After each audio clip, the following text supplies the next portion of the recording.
The Siege of Light. They came from every direction, not as broken scavengers, not as splintered nations, but as a unified engine of wrath. The great accord of the Crescent had solidified into something ancient and terrifying. A holy alliance forged not in shared belief, but in shared fear.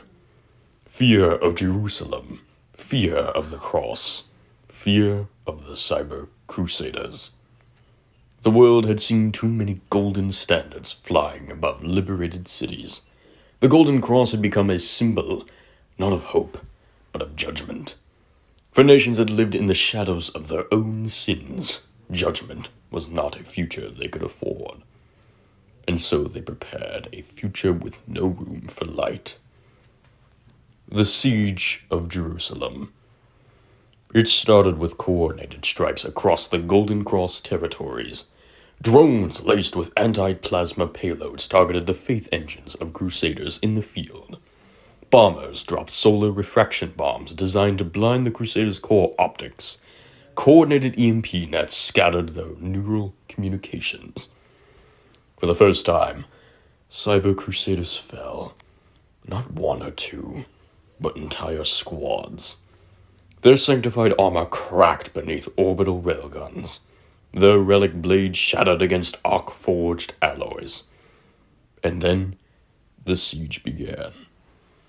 Jerusalem, home of the Holy Spark and mother cathedral of circuits and scripture, stood firm against the barrage.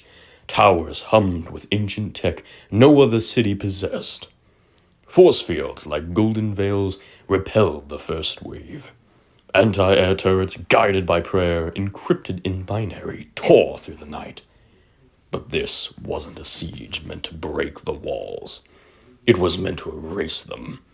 Despite their valor, the Crusaders were not infinite. They could be overwhelmed, surrounded, depowered.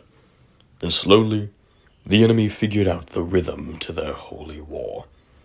Strike fast, retreat faster. Attack in storms, not lines. Use swarm AI to distract them, and deploy viral psalms to confuse their core directives. Bit by bit, the Crusaders were cut down. Their relics lost, their engines silenced. Jerusalem itself turned red with warning lights. Every shield hummed at near failure. The Holy Spark's power core fluctuated as grid breaches multiplied. Still, the final Crusaders took on the walls, unmoving, their golden crosses gleaming in the firelight. At last, the walls were breached, and the siege became a massacre. But it was not the end.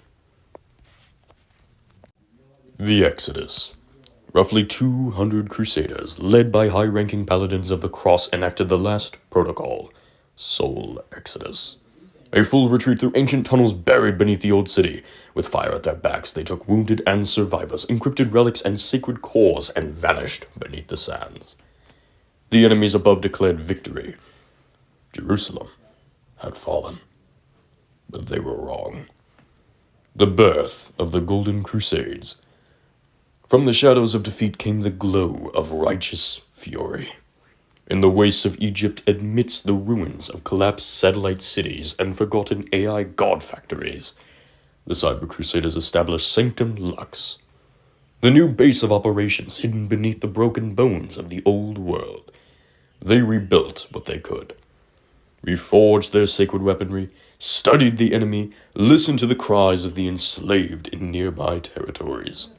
And then, they struck. The first target, the Obsidian League in Libya, a tech-powered war machine that ruled civilians through fear, labor chips, and neurospike addiction. The Crusaders arrived not as invaders, but as liberators. Their blades tore through mechanized tyrants. Their relics shattered mind control towers. Their banners were planted in the dirt as nearby symbols of salvation.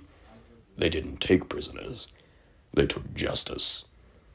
Then came Algeria, Morocco, Mauritania, Chad. Each country was purged of superpowered overseers and AI warlords. Not a single civilian was harmed. In fact, those once oppressed were now armed and given their autonomy, free to govern, free to believe, free to live. The world watched, horrified. What once was a small elite guard now moved like an army of saints, their numbers small but their methods absolute. These were not crusades of defense, they were golden crusades, righteous, overwhelming, and merciless to tyranny. The reaction of the world powers. Global powers grew restless. Superpowers like Central Euro Confederacy and the United Emirates saw their influence crumble across the African continents. Their slave labor programs, resources, pipelines, and research facilities were being turned into sanctuaries and holy armories. What was worse, the people in their own nations began whispering, wondering, why not us? To the world, Jerusalem was no longer just a city. It had become a symbol, not of control, but of unshakable defiance in the face of a dying world. And so they turned to the impossible. Project Helios Judgment. In secret orbital labs, world leaders reignited a dead project, something that had once been shelved for being too dangerous, too divine. Project Helios Judgment. A weaponization of the sun itself, orbital mirrors capable of amplifying solar flares, EMP wave cannons that would reduce all digital life to dust. A second judgment day, forged by the arrogance of man. They told themselves it was for balance, but deep down they knew. They feared the Golden Cross.